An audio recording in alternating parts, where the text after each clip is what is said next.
पहलगाम हमले पर रक्षा मंत्री राजनाथ सिंह का पहला बयान। बोले, नापाक साजिश रचने वालों को छोड़ेंगे नहीं, आतंकवाद को भारत मुंह तोड़ जवाब देगा।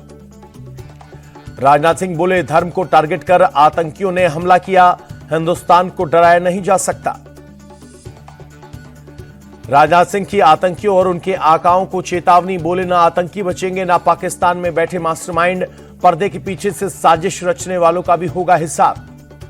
पहलगाम आतंकी हमले को लेकर रक्षा मंत्रालय में बड़ी बैठक। रक्षा मंत्री राजनाथ सिंह, एनएसए, सीडीएस और तीनों सेनाओं के प्रमुख रहे मौजूद।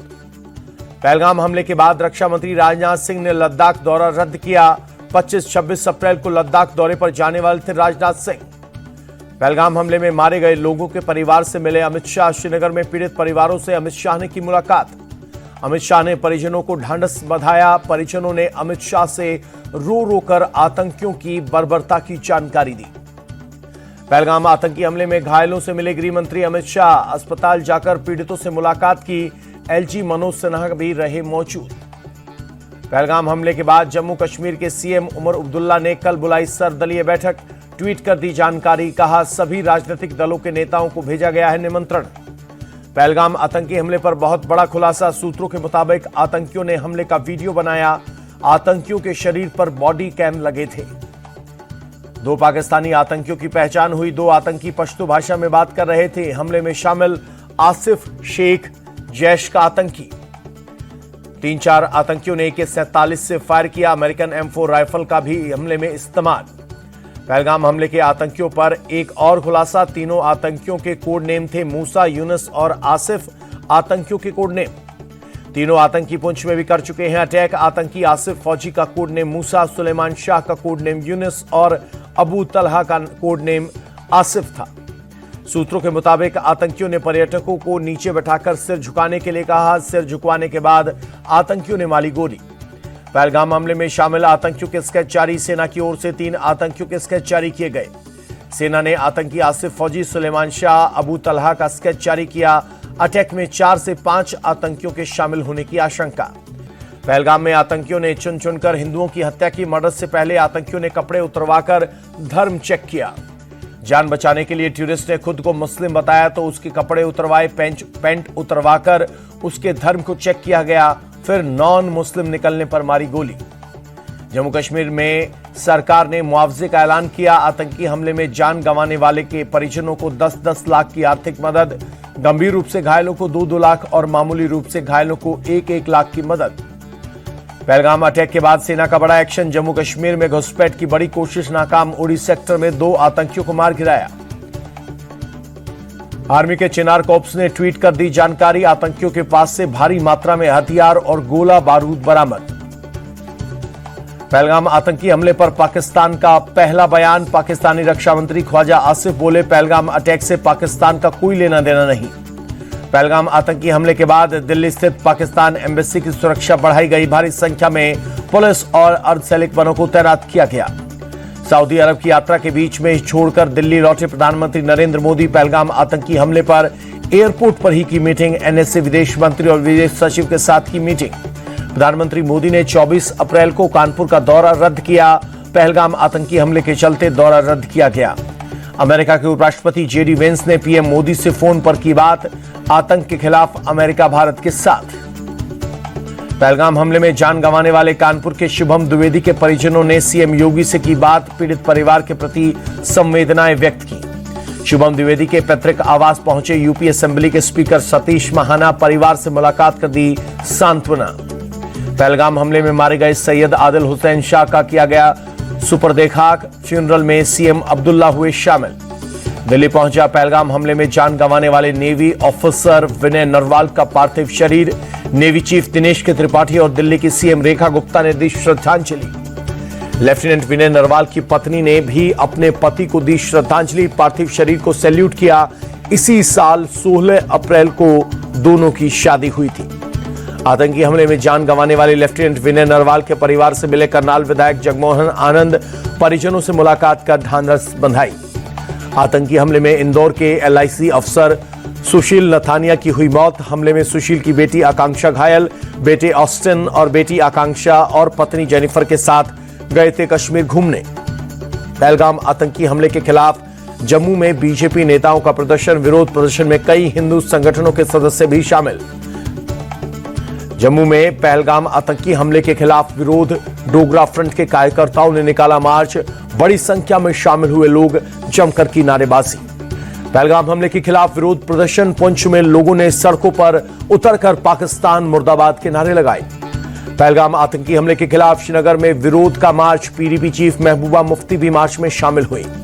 महबूबा मुफ्ती ने पहलगाम आतंकी हमले की कड़ी निंदा की। बोली, हमला बर्दाश्त नहीं, केंद्र सख्त से सख्त कार्रवाई करे। यह हमला पर्यटकों पर नहीं बल्कि जम्मू कश्मीर के लोगों पर था। पहलगाम आतंकवादी हमले के विरोध में श्रीनगर में स्थानीय लोगों ने निकाला मार्च। लोगों ने हाथों में थी स्टॉप इनोसेंट किलिंग्स की तख्तियां। पहलगाम अटैक के खिलाफ वकीलों का भी जबरदस्त गुस्सा। जम्मू कश्मीर बार एसोसिएशन ने पूर्ण बंद का आह्वान किया। पहलगाम आतंकी हमले पर उमर अब्दुल्ला का ट्वीट। पर्यटकों के कश्मीर छोड़ने पर चिंता जताई। बोले, हमले के बाद से बड़ी तादाद में टूरिस्ट कश्मीर छोड़ रहे हैं। पहलगाम आतंकी हमले पर बीजेपी नेता रविंद्र रैना बोले, हमला मानवता और इंसानियत का कत्ल। इस अपराध की कीमत पाकिस्तान और आतंकवादियों को चुकानी पड़ेगी। पहलगाम हमले के बाद किश्तवाड़ में बढ़ाई गई सुरक्षा। चप्पे चप्पे पर रखी जा रही है नजर। आने जाने वाले लोगों की हो रही है चेकिंग। पहलगाम आतंकी हमले के बाद कटरा में सुरक्षा बढ़ाई गई। भारी संख्या में सुरक्षा बल तैनात। चप्पे चप्पे पर रखी जा रही है नजर। हैदराबाद के टैंक बंड में पहलगाम हमले के विरोध में धरना प्रदर्शन। बीजेपी के प्रमुख नेताओं ने किया विरोध प्रदर्शन। पहलगाम में हुए आतंकी हमले में विरोध में मध्य प्रदेश की राजधानी भोपाल में भी प्रदर्शन। बड़ी संख्या में सड़क पर उतरे लोग, आतंक का पुतला जलाया। यूपी के मुरादाबाद में सड़कों पर उतरे लोग, पाकिस्तान के खिलाफ नारेबाजी, सरकार से बदला लेने की मांग।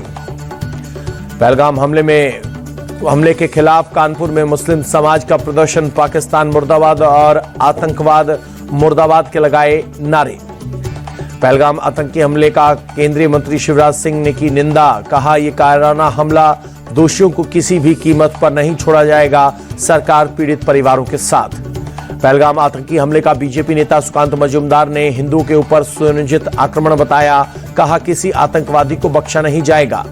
हमले पर केंद्रीय मंत्री चिराग पासवान बोले, इस घटना की जितनी निंदा की जाए उतनी कम। कायराना हरकत का करारा जवाब जरूर दिया जाएगा। आरजेडी नेता तेजस्वी यादव बोले, पहलगाम में आतंकी हमले से आहत हूं, पूरा देश सरकार सेना के साथ खड़ा है। आरजेडी नेता मनोज झा ने कहा, बर्बर हिंसा के बाद बोलने की स्थिति में नहीं, आतंकियों ने भारत की अस्मिता पर किया है हमला। पहलगाम आतंकी हमले पर पूर्व सांसद नवनीत राणा की 2 टूक। कहा, एक जान की कीमत 10 जान से होगी, हिसाब जरूर होगा। सीएम हिमंता बिश्वा शर्मा ने पहलगाम हमले को बताया दुखद। कहा, पाकिस्तान को इसका खामियाजा भुगतना होगा। छत्तीसगढ़ के मुख्यमंत्री विष्णुदेव साय ने पहलगाम हमले की घोर निंदा की। मृतकों के परिजनों के प्रति संवेदना व्यक्त की। पहलगाम आतंकी हमले पर कर्नाटक के डिप्टी सीएम डीके शिवकुमार बोले, गंभीर और चौंकाने वाली घटना, सरकार सर्वदलीय बैठक बुलाए। पहलगाम आतंकी हमले पर कांग्रेस नेता प्रमोद तिवारी बोले, हमला बहुत दुखद, मृतकों के प्रति गहरी संवेदनाएं, आतंकवाद के खिलाफ कठोरता से कदम उठाना जरूरी। पहलगाम हमले पर रॉबर्ट वाड्रा का विवादित बयान। कहा, आतंकी धर्म देखकर क्यों मार रहे हैं, ये सोचना होगा। मुसलमानों को दबाने का नतीजा है आतंकी हमला। कांग्रेस नेता कर्ण सिंह का बयान, इतिहास में पहली बार पर्यटकों पर हुआ हमला, सरकार सख्त एक्शन ले। डीपीएपी अध्यक्ष गुलाम नबी आजाद बोले, इस घटना की जितनी निंदा की जाए वो कम, पूरा जम्मू कश्मीर शोक में है। पहलगाम आतंकी हमले पर सपा सांसद अवधेश प्रसाद बोले, हमला बेहद दुखद और निंदनीय, केंद्र सरकार को मजबूत कदम उठाना चाहिए। इस्लामिक सेंटर ऑफ इंडिया ने पहलगाम आतंकी हमले पर दुख जताया। हमले में जान गंवाने वाले अन्य पीड़ितों के लिए शोक जताते हुए लखनऊ में नमाज अदा की। पहलगाम आतंकी हमले पर योग गुरु बाबा रामदेव बोले, आतंकवादी भूल रहे हैं कि देश में कमान मोदी और अमित शाह के पास है। अगर वो अपने शौर्य पर आएंगे तो इनको जरूर सबक सिखाएंगे। योग गुरु बाबा रामदेव ने कहा कि भारत सरकार को बलूचिस्तान के साथ खड़ा होना चाहिए, उसे एक स्वतंत्र राज्य बनाने में मदद करनी चाहिए और आतंकवादी संगठन को ध्वस्त करना चाहिए। आचार्य प्रमोद कृष्णम का बयान, आतंकवादियों ने मानवता पर किया हमला, इस समय पूरा देश सरकार के साथ। पहलगाम हमले पर अजमेर दरगाह के दीवान का बयान, इस्लाम में ऐसी बर्बरता के लिए कोई जगह नहीं, आतंकवाद को खत्म करे पीएम मोदी। पहलगाम आतंकी हमले की अभिनेता सलमान खान ने की निंदा, कहा कश्मीर धरती का स्वर्ग नर्क में बदल रहा है, एक भी मासूम को मारना पूरी कायनात को मारने के बराबर है। पहलगाम हमले की अभिनेता शाहरुख खान ने की निंदा, कहा हिंसा, विश्वासघात और अमानवीय कृत्य पर दुख, गुस्से को शब्दों में बयां करना मुश्किल। सऊदी अरब ने पहलगाम आतंकी हमले की निंदा की, जान गंवाने वालों और घायलों के प्रति संवेदनाएं व्यक्त की। बांग्लादेश ने पहलगाम आतंकी हमले की निंदा की और कहा आतंकवाद मानवता के लिए गंभीर खतरा, टेररिज्म के खिलाफ लड़ाई में भारत के साथ। पहलगाम हमले पर भारत ने इजरायल के राजदूत का बड़ा बयान, भारत सरकार को पता है आतंकवाद कैसे निपटना है, हम सहयोग करने के लिए तैयार। नेपाल के प्रधानमंत्री केपी शर्मा ओली ने किया ट्वीट, पहलगाम में आतंकी हमले के पीड़ितों के प्रति गहरी संवेदनाएं। स्पाइसजेट ने श्रीनगर से 30 अप्रैल तक किराए में कोई बदलाव नहीं का किया फैसला, श्रीनगर से दिल्ली के लिए एक अतिरिक्त फ्लाइट भी शुरू की। पटियाला हाउस कोर्ट ने आतंकी तहव्वुर राणा की याचिका पर फैसला सुरक्षित रखा, परिवार से बातचीत करने पर लगाई है गुहार। हैदराबाद में एमएलसी चुनाव के लिए मतदान, एआईएमआईएम प्रमुख असदुद्दीन ओवैसी ने वोट डाला।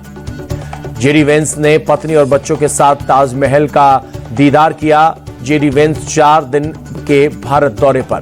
तेजी के साथ बंद हुआ शेयर बाजार, सेंसेक्स 520 अंक उछलकर फिर 80,000 के पार, निफ्टी भी 161 पॉइंट चढ़ा। अमेरिकी डॉलर के मुकाबले 24 पैसे टूटा रुपया, 85 रुपए 43 पैसे पर हुआ बंद। सोने के दाम में लंबे वक्त के बाद बड़ी गिरावट, 2,700 रुपए गिरकर 95,784 हुई प्रति 10 ग्राम सोने की कीमत। आईएमएफ ने भारत की जीडीपी ग्रोथ का अनुमान 0.3% घटाया। वित्त वर्ष 2025-26 के लिए 6.2% का किया अनुमान। आरबीआई ने 6.5% ग्रोथ रेट का अनुमान बताया था। वित्त वर्ष 2025 की चौथी तिमाही में एचसीएल टेक का मुनाफा 7.85% बढ़ा, 30,246 करोड़ रुपए का रेवेन्यू, प्रति शेयर 18 रुपए का डिविडेंड देगी कंपनी। एचडीएफसी बैंक का मार्केट कैप 15 लाख करोड़ के पार, यह आंकड़ा पार करने वाली देश की तीसरी कंपनी बनी। बैंक के शेयर में भी हुई बढ़ोतरी। अडानी ग्रुप ने 400 मेगाहर्ट्ज स्पेक्ट्रम खरीदेगा। एयरटेल 5G नेटवर्क के विस्तार में मिलेगी बड़ी मदद।